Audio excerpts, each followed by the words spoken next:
वर्ष प्रतिपदा के इस पावन अवसर पर आप सभी के लिए नूतन वर्षाभिनंदन। भारतीय परंपरा का नया वर्ष आज आरंभ हो रहा है और मैंने सोचा कि इसी दिन बहुत दिनों से थमी हुई अपनी वाग्धारा का पुनश्च आरंभ कर दिया जाए। वैसे भी महाराष्ट्र में और विशेष करके हमारे पुणे में इस समय लॉकडाउन नहीं है, तो सब लोगों से मिलने का यही एक मार्ग इस समय उपलब्ध है। राम नवरात्रि का यह पर्व है और नूतन वर्षारंभ में आने वाले राम नवरात्रि के इस पर्व में भगवान श्री राम का चिंतन किया जाए, यही सर्वाधिक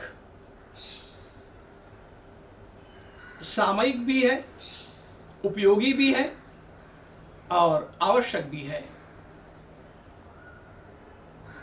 आप सब लोगों ने देखा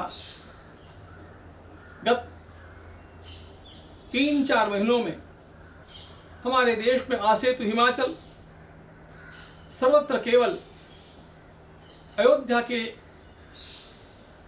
श्री राम मंदिर के लिए जो निधि समर्पण का कार्य चला था, उसमें लोग कितना उत्साह के साथ सहभाग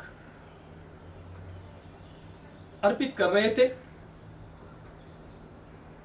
लोगों को ऐसे लगता था कि किसी प्रकार मेरी सेवा अयोध्या जी तक पहुंचनी चाहिए। लोग प्रतीक्षा कर रहे थे। इतनी प्रतीक्षा लोगों ने की कि मुझे ये कहने में थोड़ा अवसाद भी है, लेकिन कहना आवश्यक भी है कि जितने लोगों तक हम लोगों को पहुंचना था, जितने लोगों ने प्रतीक्षा की, उतने लोगों तक हम निधि संकलन के लिए नहीं पहुंच पाए। देने वाले हाथ सिद्ध रहे, लेकिन हम लेने वाले ही वहां तक पहुंच नहीं सके। मूल मुद्दा आज केवल इतना ही है कि आसेतु हिमाचल हर प्रदेश में बड़े शहरों से लेकर के झुग्गी झोपड़ियों तक, शिक्षित लोगों से लेकर के सामान्य भाविकों तक, वृद्धों से लेकर के छोटे छोटे बालकों तक, राम मंदिर के लिए मुझे कुछ सेवा करनी है, यह जो भाव उमड़ता हमें दिख रहा था, वह देख करके एक बात ध्यान में आई कि मर्यादा पुरुषोत्तम भगवान श्री राम इस देश का प्राण तत्व है। सारा देश यदि किसी एक नाम पर एकत्रित हो सकता है, तो वह नाम हमारे श्री राम का है, तो वह व्यक्तित्व हमारे श्री राम का है।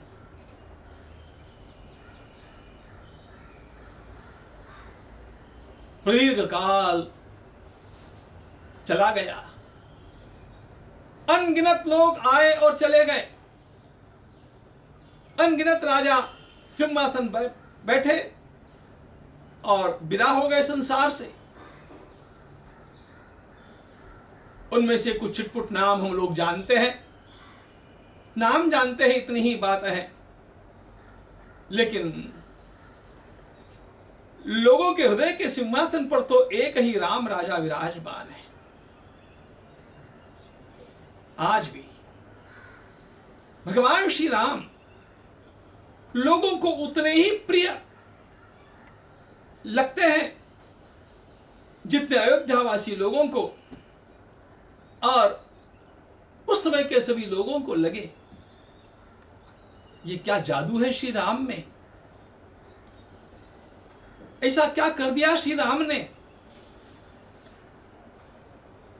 वाल्मीकि रामायण की एक पंक्ति मुझे याद आती है, रामो रामो रामयति जनानाम अभोद्रवः। महर्षि वाल्मीकि कहते हैं जहां जाओ वहां राम राम, लोग राम का ही नाम लेते हैं, लोग राम की ही चर्चा करते हैं, लोग राम के ही लिए उमड़ते हैं। लोगों के अंतःकरण में श्री राम का यह प्रेम भरा हुआ है। यही तो राष्ट्र का महानतम संबल है, यही तो राष्ट्र का महानतम जीवन आदर्श है।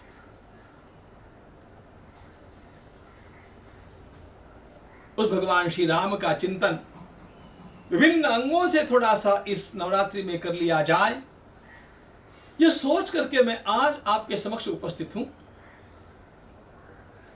इसका आरंभ कहां से करें, इसका विचार जब मैं कर रहा था तो मेरा ध्यान अचानक कवि कुलगुरु कालिदास की अमर कृति रघुवंश की ओर गया। रघुवंश के आरंभ में ही कालिदास ने एक बात कही कि मैं कैसे इस वंश का वर्णन कर सकता हूं। सूर्य प्रभु वंश क्वचाल्प विषयावती। ये वंश इतना बड़ा है, ये वंश इतना महान है, मेरी बुद्धि तुच्छ है। टूटी फूटी नौका को लेकर के सागर को पार करना जिस प्रकार एक हास्यास्पद प्रयास, उसी प्रकार अपनी बुद्धि से भगवान श्री राम के वंश का वर्णन करना एक हास्यास्पद प्रयास ही है।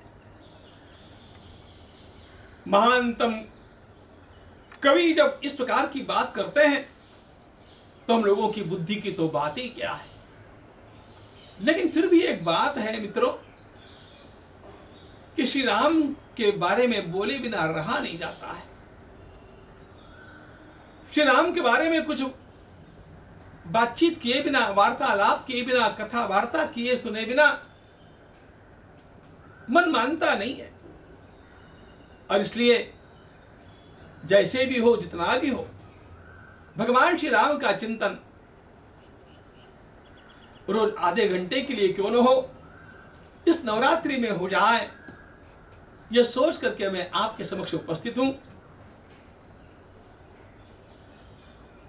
भगवान श्री राम समस्त महान गुणों के साक्षात मूर्तिमान स्वरूप है। रामो विग्रहवान धर्मः, ऐसा स्वयं महर्षि वशिष्ठ मुनि ने कहा है। ऑल मॉरल वैल्यूज पर्सोनिफाइड, यह भगवान श्री राम का स्वरूप है। इतना अद्भुत रूप संसार में अन्य कोई दिखता ही नहीं। इतने सारे गुण इस एक व्यक्तित्व में कैसे आ गए। ऐसा जब हम लौकिक धरातल पर सोचते हैं तो मुझे राल्फ वाल्डो इमर्सन का एक वाक्य याद आता है। वे कहते हैं कि महापुरुष सागर के तट पर इकट्ठी होने वाली फेन के समान होते हैं।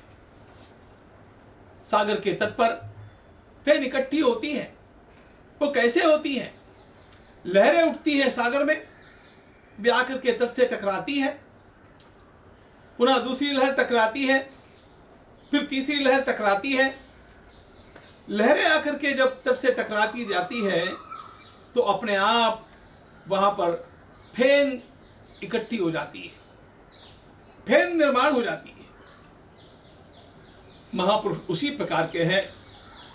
ऐसा इमर्सन ने कहा तो उसका भाव यह है कि जिस वंश में पहली पीढ़ियों में सत्कर्मों की, सद्भावों की, सत्कार्यों की, अनेक श्रेष्ठ आकांक्षाओं की लहरें उठती है, पुण्य की लहरें उठती है, उन लहरों का परिणाम ये होता है कि पीढ़ी दर पीढ़ी उठने वाली इन लहरों के कारण वे सारे सद्गुण साकार होकर के उस वंश में एकीकृत हो जाते हैं, एकीभूत हो जाते हैं, दे आर पर्सोनिफाइड, और एक महापुरुष हमारे सामने उपस्थित हो जाते हैं।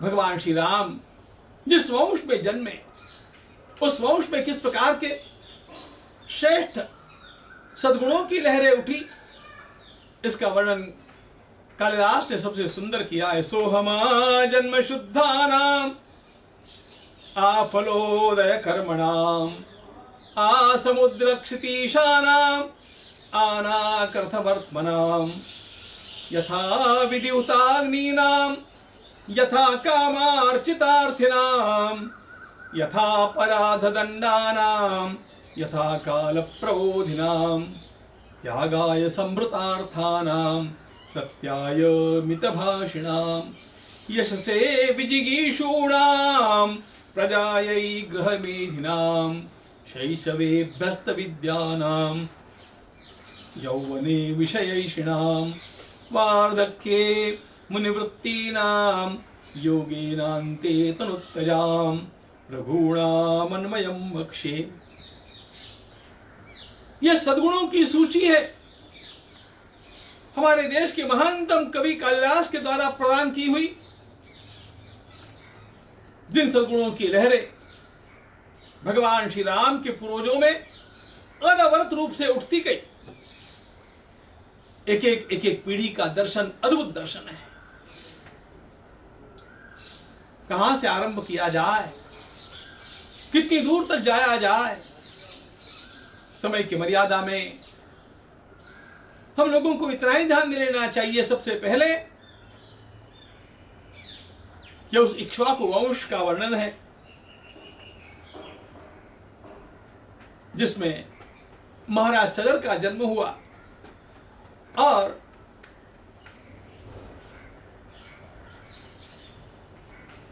महाराज सगर के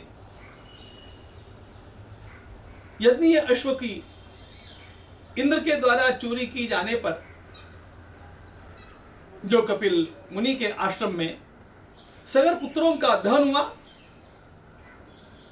उसके लिए कपिल महामुनि के द्वारा अंशुमान को जो मार्ग दिखाया गया, उस मार्ग पर अंशुमान चले और गंगा जी को लाने के लिए उन्होंने तपस्या का आरंभ किया।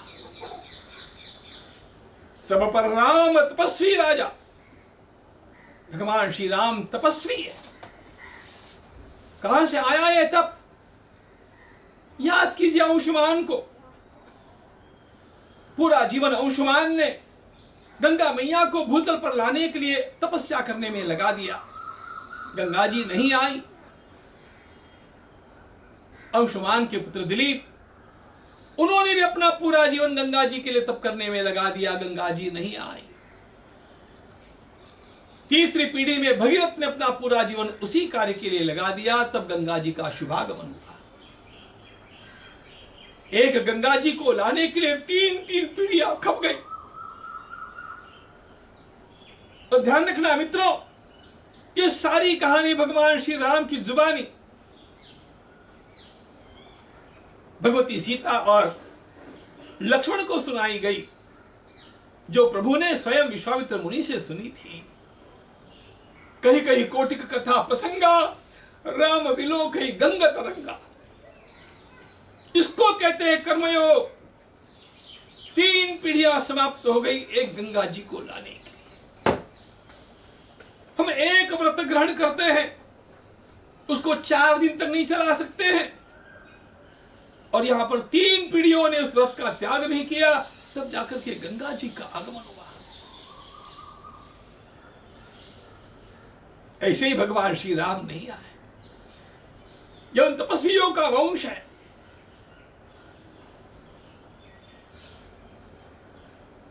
कहीं कहीं कोटिक कथा प्रसंगा राम विलोकहि गंगा तरंग। भगवान श्री राम को भी अपने इन पूर्वजों के लिए बड़ा गौरव का भाव है। कैसे कैसे एक पूर्वज, ये तो वंश है ना जहां के राजा हरिश्चंद्र ने विश्वामित्र महर्षि को स्वप्न में दान दिया, सपने में दान दिया। और स्वप्न के दान को सत्य करने के लिए अपना राज्य तो अर्पित कर ही दिया, लेकिन उस दान की दक्षिणा प्रदान करने के लिए अयोध्या के राजा महाराज हरिश्चंद्र अपनी पत्नी तारा और पुत्र रोहित के साथ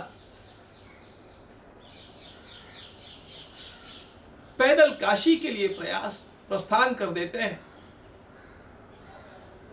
सुनने में भी कैसे लगता है हम लोगों को कि दिए हुए सपने में दिए हुए दान की दक्षिणा को पूर्ण करने के लिए अयोध्या का यह राजा उस सत्य का पालन करने के लिए बिक गया। सत्यान नास्ति परो धर्मः, सत्य से बड़ा कोई धर्म नहीं। ये बात रामायण में और महाभारत में बार बार आती है। उस सत्य का पालन कितनी कड़ाई के साथ हरिश्चंद्र ने किया।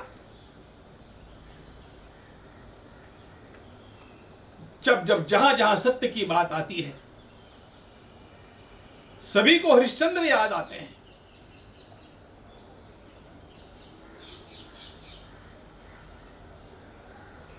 आखिर वह थी तो विश्वामित्र महाराज की लीला परीक्षा, लेकिन वो बड़ी कड़ी परीक्षा थी और इस कड़ी परीक्षा में महाराज हरिश्चंद्र पूरे पूरे खरे उतरे। अयोध्या का वह राजा श्मशानवासी डोम बन करके काशी के घाट पर मुर्दों से कर वसूलने का काम करता रहा अनेक महीनों तक। काशी के घाटों में एक हरिश्चंद्र घाट है। ये वो स्थान है जहां पर अयोध्या के राजा महाराज हरिश्चंद्र ने मुर्दों को जलाने के लिए कर वसूलने का काम अनेक महीनों तक किया। किस लिए किया? सत्य के पालन के लिए किया। भारत की वर्तमान राजनीति की ओर देखिएगा,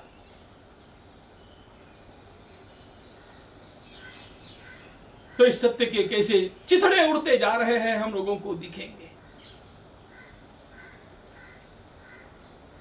पता नहीं इसी कारण शर्मा करके हम लोगों ने हमारी नोटों के ऊपर से सत्यमेव जयते निकाल भी दिया।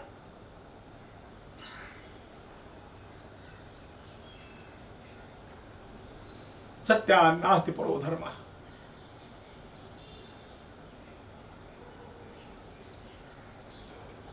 महाराज दशरथ सत्य के ऊपर ही अड़े थे ना, भगवान श्री राम सत्य के ऊपर ही अड़े थे ना। यह सत्य परंपरा से चलता आया, वो हरिश्चंद्र से चलता आया।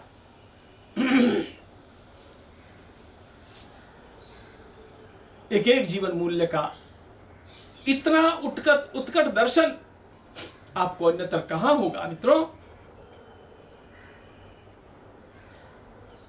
ये वो अंश है जिसमें अपने गुरुदेव की गैया की रक्षा करने के लिए महाराज दिलीप अपने प्राणों को देने के लिए तैयार हो जाते हैं।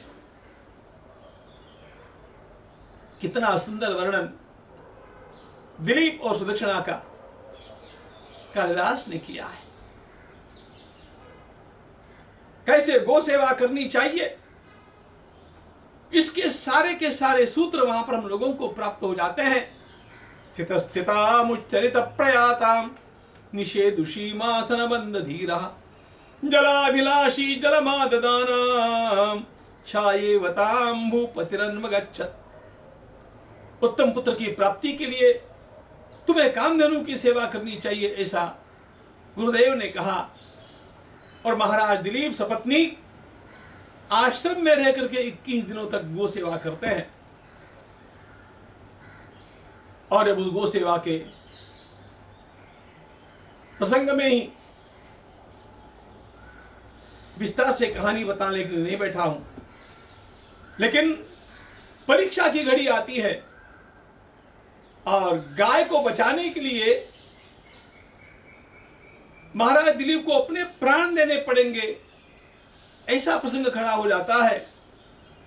महाराज दिलीप ने सामने वाले सिंह से कहा, मेरे प्राण ले लो, मुझे खाओ, लेकिन मेरे गुरुदेव की गैया को छोड़ दो। एकातपत्रम जगत प्रभुत्वम, ये सारी बातें बोलने का समय नहीं है, लेकिन महाराज दिलीप ने एक ही बात कही, यश शरीरे भव में दयालु, हे सिंह मेरे शरीर की चिंता मत करो। अरे ये देह तो एक दिन मरने ही वाला है, मिट्टी में मिलने ही वाला है। चिंता तुम्हें करनी चाहिए मेरे कीर्ति की। यश शरीरे भव में दयालु, मेरी अगली पीढ़ियां ये न कहें कि मैंने अपने प्राणों को बचाने के लिए गुरुदेव की गैया को मरने दिया। ना, नभी तो मरना दस्मी केवलम दूषितम यशः, मुझे मृत्यु का डर नहीं है, लेकिन मेरी अपकीर्ति हो जाए यह सबसे बुरी बात। वो तो परीक्षा थी। महाराज दिलीप उत्तीर्ण हुए और उस गो सेवा का परिणाम महाराज रघु का जन्म हुआ।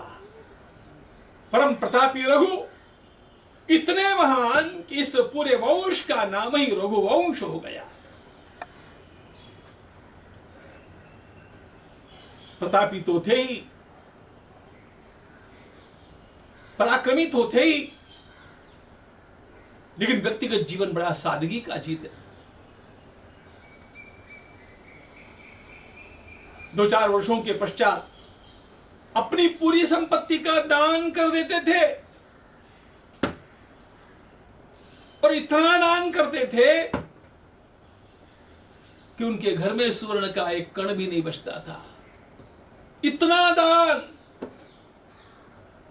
ये महाराज रघु, कितने सुंदर प्रसंग इनके जीवन के हैं। यदि श्री राम को जानना है तो उसके वंश को जानना पड़ेगा मित्रों। श्री राम की कहानी श्री राम से आरंभ नहीं होती है। श्री राम की कहानी उनके महान पूर्वजों से आरंभ हो जाती है, क्योंकि श्री राम की कहानी एक व्यक्ति की कहानी नहीं है, यह सद्गुणों की गाथा है। और इन सद्गुणों का परिपालन भगवान श्री राम के पूर्वजों ने इस कदर करके दिखाया कि वो श्री राम के लिए आदर्श हो गए।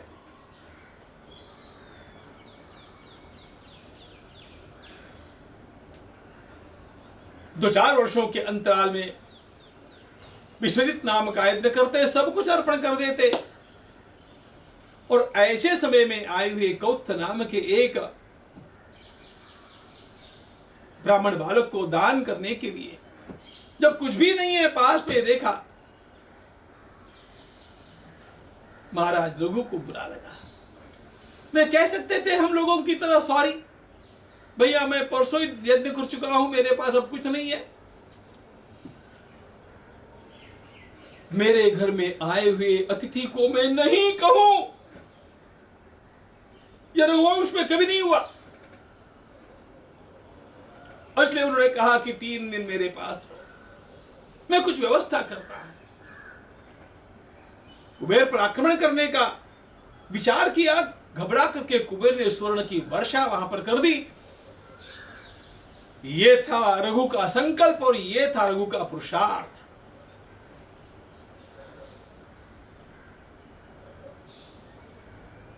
उस रघु के पुत्र होते हैं अज,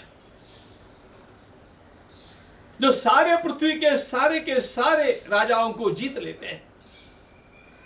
पराक्रम से तो जीत लिया, लेकिन बेहोश करके छोड़ दिया, मारा नहीं, क्योंकि अंतःकरण में करुणा थी। पराक्रम दिखाना था, दिखा दिया, बेहोश करके छोड़ दिया, प्राण हरण नहीं किया।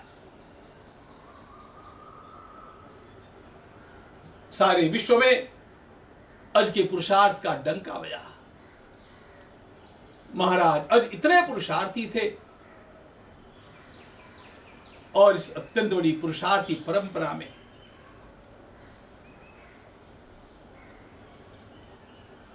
उनके पुत्र महाराज दशरथ जी का जन्म हुआ।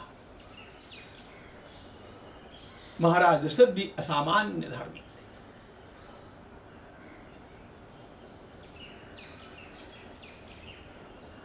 जीवन आदर्शों के शिरोमणि भगवान श्री राम का पितृत्व जिन्होंने अलंकृत किया, उनका जीवन कितना विशुद्ध रहा होगा।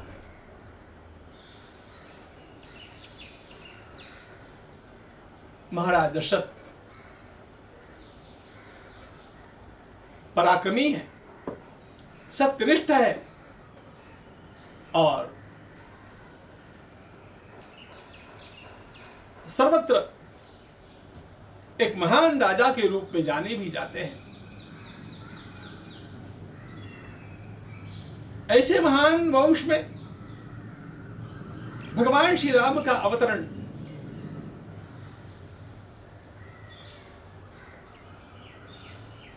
वास्तव में पिछली सारी पीढ़ियों के एक एक गुण के एकत्रित स्वरूप का दर्शन हमें कराता है। तेषाम केतुर्य ज्येष्ठो राम सत्य पराक्रमः।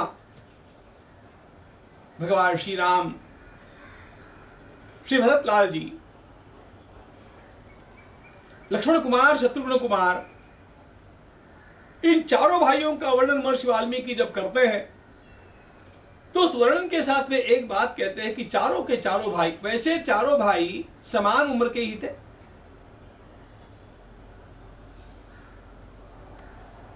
चारों के जन्म में कुल मिलाकर के अंतर कितना है? केवल 2 दिन का। चैत्र शुक्ल नवमी के दिन मध्याह्न में भगवान श्री राम का अवतार हुआ। दूसरे दिन प्रातःकाल सूर्योदय के समय भरत जी का जन्म हुआ और तीसरे दिन मध्याह्न के समय लक्ष्मण कुमार और शत्रुघ्न कुमार का जन्म हुआ। तो कुल मिलाकर के ये जो अंतर है कि ये केवल 2 दिन का है।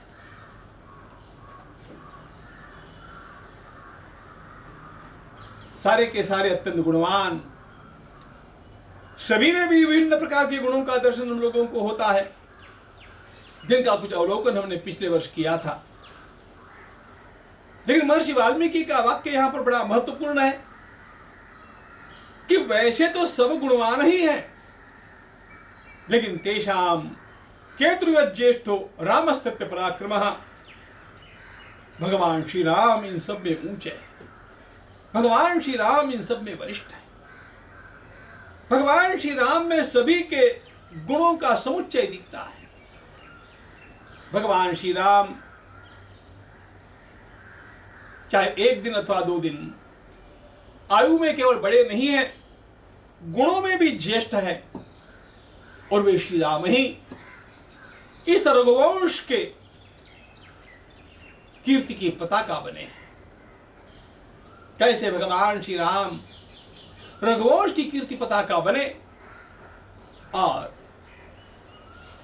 रघुवंश का, इक्ष्वाकु वंश का यह नाम जिस प्रकार उन्होंने अजरामर किया है, उस प्रकार अजरामर होने के लिए उन्होंने किस प्रकार की शिक्षा दीक्षा प्राप्त की, इसका कुछ चिंतन हम लोग कल करेंगे। रामाय रामभद्राय रामचंद्राय वेदसे रघुनाथाय नाथाय सीताया पतये नमः।